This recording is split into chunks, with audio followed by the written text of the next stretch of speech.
नमस्कार विद्यार्थी मित्रांनो, मी प्राध्यापक पी.बी. गोळे, मराठा विद्याप्रसारक समाजाचे गुरुवर्य मामासाहेब दांडेकर कला, भगवंतराव वाजे वाणिज्य आणि विज्ञान महाविद्यालय सिन्नर, व्यवसाय प्रशासन पेपर क्रमांक 3, वित्त उत्पादन आणि प्रक्रिया कार्य TY.BCom, प्रकरण 3, भांडवलीकरण आणि भांडवल संरचना या प्रकरणाला आपण सुरुवात करत आहोत.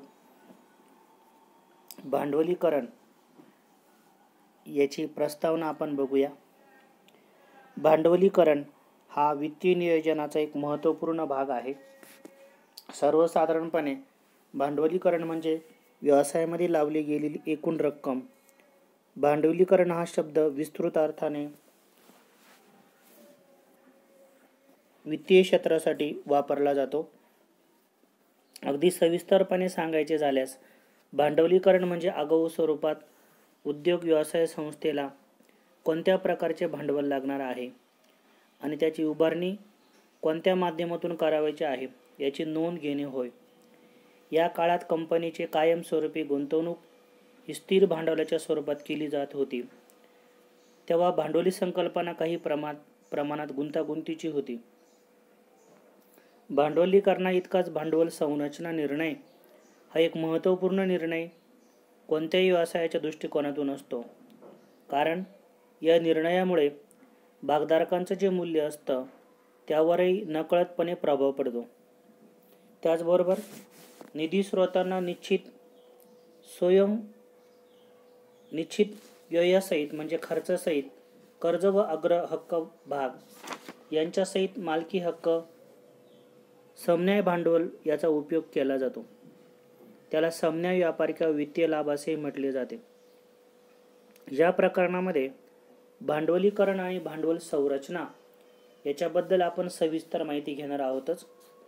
भांडवलीकरण याचा अर्थ की व्यवसायामध्ये लावली गेलेली एकूण रक्कम म्हणजे भांडवलीकरण, आणि भांडवल संरचना याचा अर्थ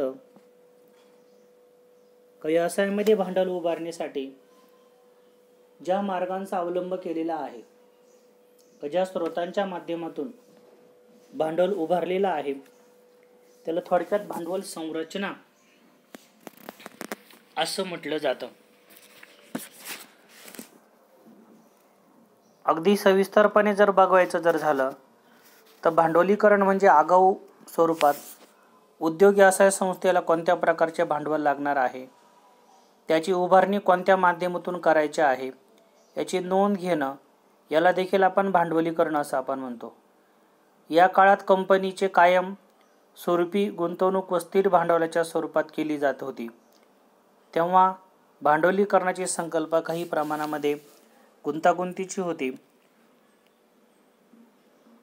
पण भांडवलीकरणा इतकाच भांडवल संरचना निर्णय देखील महत्त्वाचा असतो. माहितीच्या विभिन्न स्रोतांमुळे भांडवलीकरण आणि भांडवल संरचना ही संकल्पना विस्तृत झाल्याचे देखील दिसून येते. भांडवलीकरणाचा अर्थ, भांडवल हा व्यवसायाचा आत्मा असतो. कोणताही व्यवसाय सुरू करण्यासाठी आणि तो व्यवस्थित चालवण्यासाठी भांडवलाची आवश्यकता असते. त्यामुळे भांडवलीकरणाला अनन्यसाधारण महत्त्व असतं. भांडवलीकरणामध्ये अनेक विविध मार्गांनी भांडवल उभारणीसाठी नियोजन केलं जातं. भांडवलीकरण या संकल्पनेचा सोपा अर्थ म्हणजे व्यवसाय उभारणी करता व्यावसायिकांनी वापरलेले भांडवल होय. मात्र हा अर्थ काहीसा संकुचित आहे. व्यापक अर्थाने सांगायचे झाल्यास व्यवसाय उद्योग प्रत्यक्षात प्रारंभ करण्यासाठी किती भांडवल आवश्यक असेल याचा प्रवर्तकांनी किंवा संयोजकांनी आधीच केलेला विचार म्हणजे भांडवलीकरण. म्हणजे भांडवल हा व्यवसायाचा आत्मा आहे. कोणताही व्यवसाय सुरू करण्यासाठी आणि तो व्यवस्थित चालवण्यासाठी भांडवलाची आवश्यकता असते. त्यामुळे भांडवलीकरणाला अनन्यसाधारण महत्त्व आहे. भांडवलीकरणामध्ये विविध मार्गांनी भांडवल उभारणीसाठी नियोजन केलं जातं. भांडवलीकरण या संकल्पनेचा सोपा अर्थ म्हणजे व्यवसाय उभारणी करताना व्यावसायिकांनी वापरलेलं भांडवल. व्यापक अर्थाने जर बघितलं तर व्यवसाय उद्योग प्रत्यक्षात प्रारंभ करण्यासाठी किती भांडवल आवश्यक असेल याच्या प्रवर्तकांनी किंवा संयोजकांनी आधीच केलेला विचार याला आपण भांडवलीकरण असं आपण म्हणतो. प्रमंडळ व्यवसायाच्या बाबतीत भांडवलीकरण म्हणजे व्यवसाय करण्यासाठी उपलब्ध असलेल्या दीर्घकालीन स्वरूपाचे निधी. जी कंपनी जी आहे, कंपनीच्या बाबतीत भांडवलीकरण याचा अर्थ की व्यवसाय सुरू करण्यासाठी उपलब्ध असलेले दीर्घकालीन स्वरूपाचे निधी. भांडवलीकरणामध्ये कंपनीने विक्रीस उपलब्ध केलेला एकूण भाग आणि कर्जरोखे तसेच वित्तीय संस्थांच्या मदतीने कंपनीने उभारलेले दीर्घकालीन भांडवल इत्यादींचा समावेश होतो. भांडवलीकरण या संकल्पनेच्या काही व्याख्या आपण बघणार आहोत. यावरून भांडवलीकरण ही संकल्पना चांगली लक्षात येईल. पहिली व्याख्या आहे गुथमन आणि ड्युगल.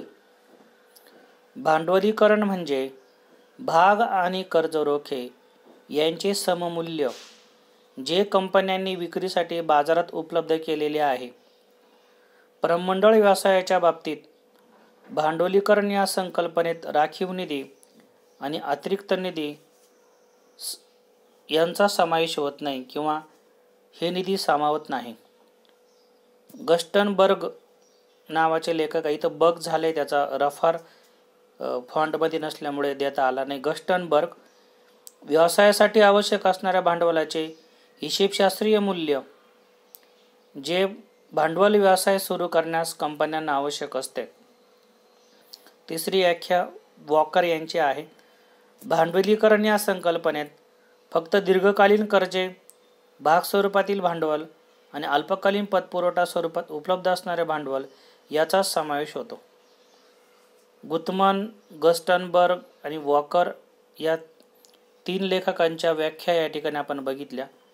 यावरून असं लक्षात येतं की भांडवलीकरण म्हणजे भाग आणि कर्जरोखे यांचं एकत्रीकरण असतं की जे कंपन्यांनी भागभांडवल असेल विक्रीसाठी बाजारात उपलब्ध केलेलं असतं. प्रमंडळ जे आहे, कंपनी जे आहे, व्यवसायाच्या बाबतीमध्ये राखीव निधी आणि अतिरिक्त निधी यांचा समावेश या भांडवलीकरण या संकल्पनेमध्ये होत नाही. गस्टनबर्ग लेखकांच्या व्याख्येमध्ये सुद्धा व्यवसायास आवश्यक असणाऱ्या भांडवलाचे हिशेबशास्त्रीय मूल्य जे भांडवल सुरू करण्यास कंपन्यांना आवश्यक असतं त्यांना आपण भांडवलीकरण असं आपण म्हणतो. वॉकर यांच्या व्याख्येमधून सुद्धा भांडवलीकरणाचे एक नवीन कन्सेप्ट समोर येते. भांडवलीकरण या संकल्पनेत फक्त दीर्घकालीन कर्जे, भाग स्वरूपातील भांडवल आणि अल्पकालीन पतपुरवठा स्वरूपात उपलब्ध होणारे भांडवल याचा समावेश होतो. म्हणजे भांडवलीकरण या संकल्पनेमध्ये दीर्घकालीन कर्ज, भाग स्वरूपातील भांडवल व अल्पकालीन पतपुरवठा स्वरूपात उपलब्ध असणारे जे भांडवल आहे याचा समावेश यामध्ये होतो. यानंतर पुढील मुद्दा भांडवलीकरणावर परिणाम करणारे घटक. आता भांडवलीकरण ही संकल्पना आपल्या लक्षात आली असेल. भांडवलीकरण याचा अर्थ कंपनीनं व्यवसाय सुरू करण्यासाठी किंवा व्यवसाय चालवण्यासाठी उभारलेल्या विभिन्न मार्गाचे भांडवल. यामध्ये दीर्घकालीन कर्ज, भाग स्वरूपातील भांडवल आणि अल्पकालीन पतपुरवठा स्वरूपात उपलब्ध असणारे जे भांडवल जे आहे याला आपण भांडवलीकरण असं आपण म्हणतो. म्हणजे थोडक्यात भांडवलीकरण याचा अर्थ भांडवल उभारणीसाठी कंपनीने वापरलेले विभिन्न प्रकारचे मार्ग. भांडवलीकरणावर परिणाम करणारे घटक. यामध्ये पहिला घटक आहे खर्च सिद्धांत. या सिद्धांतामध्ये एखादा व्यवसाय सुरू करण्यासाठी आवश्यक असणारी मत्ता म्हणजेच भांडवल प्राप्त करण्यासाठी लागणारा खर्च आणि प्रवर्तन खर्च यांच्यावर भांडवलीकरण आधारित असते. विशेषतः एखादी नवी कंपनी स्थापन करताना भांडवलीकरणाची रक्कम निश्चित करण्यासाठी खर्च हा घटक विचारात घेणे तिच्यासाठी आवश्यक असते. या खर्चामध्ये स्थिर मालमत्तेचा खर्च म्हणजेच मशीन किंवा यंत्रकुल, पेटेंट, यासाठी आलेला खर्च, व्यवसाय चालवण्यासाठी आवश्यक असणारे नियमित खेळते भांडवल, कंपनी व्यवसाय स्थापन करण्यासाठी येणारा खर्च इत्यादींचा समावेश यामध्ये होतो. या सर्व बाबी विचारात घेऊन भांडवलीकरणाचा निर्णय घ्यावा लागतो. भाग आणि कर्ज रोखे यांची हक्क सेवा खर्च विचारात घेऊन होणाऱ्या मत्तेच्या खर्चावर निश्चिती केली जाते. मालमत्ता आणि सेवा रोखीत मोजल्या जातात आणि त्या रकमेएवढे भाग आणि कर्ज रोखे जारी करून ती रक्कम उभारली जाते. कित्येकदा मालमत्ता या सौदा पद्धतीनं किंमत निश्चित करून खरेदी केल्या जातात. त्यांची पुस्तकी किंमत वेगळी असू शकते. या परिस्थितीत कंपनीकडे अनावश्यक भांडवलीकरण होऊ नये. ज्यावेळी स्थिर मालमत्ता तशाच पडून राहतात किंवा कालबाह्य होतात किंवा प्रभावीपणे किंवा कार्यक्षमपणे व्यवस्थापन केलं जात नाही, त्यावेळी गुंतवणूक खर्च आणि मिळकत यांचा मेळ बसत नाही. भांडवलामध्ये गुंतवलेल्या रकमेवर योग्य परतावा मिळत नाही. ज्या कंपन्यांची मिळकत नियमित नसते त्या प्रकारामध्ये भांडवलीकरण आधारित खर्च हा योग्य नसतो. म्हणजे भांडवलीकरणासंदर्भामध्ये जो खर्च सिद्धांत जो आहे याचा अभ्यास यामध्ये आपण करत आहोत. या सिद्धांताचा खूप सोपा अर्थ आहे की एखादा व्यवसाय सुरू करण्यासाठी आवश्यक असणारी जी मालमत्ता आहे ती प्राप्त करण्यासाठी किंवा मिळवण्यासाठी लागणारा खर्च आणि प्रवर्तन खर्च यांच्यावर भांडवलीकरण अवलंबून असतं. म्हणजे तुम्हाला व्यवसाय सुरू करायचा आहे, व्यवसाय सुरू करण्यासाठी मालमत्ता खरेदी करण्यासाठी लागणारा खर्च आणि प्रवर्तन खर्च याला भांडवलीकरण असं आपण म्हणतो. खर्च सिद्धांतामध्ये या प्रकारचा खर्च लक्षात घेतला जातो. विशेषतः एखादी नवीन कंपनी तुम्हाला स्थापन करायची आहे, ही कंपनी स्थापन करताना भांडवलीकरणाची रक्कम निश्चित करण्यासाठी हा घटक लक्षात घेतला जातो. कंपनी स्थापन करण्यासाठी स्थिर मालमत्तेसाठी खर्च, व्यवसाय चालवण्यासाठी आवश्यक असणारे नियमित खेळते भांडवल, कंपनी व्यवसाय स्थापन करण्यासाठी येणारा खर्च इत्यादींचा समावेश होतो. म्हणजे खर्च सिद्धांताअंतर्गत व्यवसाय स्थापन करत असताना स्थिर मालमत्ता खरेदी करण्यासाठी खर्च, व्यवसाय चालवण्यासाठी जे खेळते भांडवल लागतं तो खर्च आणि कंपनीची स्थापना करण्यासाठी ज्याला आपण प्रवर्तन खर्च असं आपण म्हणतो इत्यादी खर्च याला आपण भांडवलीकरण असं आपण म्हणतो. या सर्व बाबी विचारात घेऊन भांडवलीकरणाचा निर्णय घ्यावा लागतो. भाग आणि कर्ज रोखे यांची हक्क सेवा खर्च विचारात घेऊन होणाऱ्या मत्तांच्या खर्चावर निश्चिती केली जाते. भाग आणि कर्ज रोखे हे भांडवल उभारणीचे दोन वेगवेगळे मार्ग आहेत. यांच्यावर किती खर्च होणार आहे यानुसार भांडवल उभारणीचा निर्णय घेतला जातो. मालमत्ता आणि सेवा रोखीत मोजल्या जातात आणि त्या रकमेपुढे भाग आणि कर्ज रोखे जारी करून ती रक्कम उभारली जाते. ज्या काही तुम्हाला मालमत्ता आणि सेवा या रोखीत घ्यायच्या आहे, रोखीत मोजायच्या आहे, त्या रकमेपुढे भाग आणि कर्ज रोखे जारी करून ती रक्कम उभारली जाते. कित्येकदा मत्ता किंवा सौदा पद्धतीनं किंमत निश्चित करून खरेदी केल्या जातात. आता खर्च सिद्धांतामध्ये याचा अर्थ इथून सुरू होतो की ज्या विभिन्न प्रकारच्या ज्या मालमत्ता तुम्हाला खरेदी करायच्या आहे यावरती खर्च करावा लागतो. जसं की एखादी मालमत्ता तुम्हाला खरेदी करायची आहे तर यामध्ये सौदा पद्धतीने किंमत निश्चित करून त्या मालमत्ता खरेदी केल्या जातात. त्यात पुस्तकी किंमत वेगळी असू शकते. जसं की जमीन खरेदी करायची, जमीन ज्यावेळेस आपण खरेदी करतो तेव्हा दाखवताना सरकारी भावाला दाखवली जाते आणि दोन पक्षांमधला व्यवहार हा वेगळ्याच किमतीमध्ये होतो.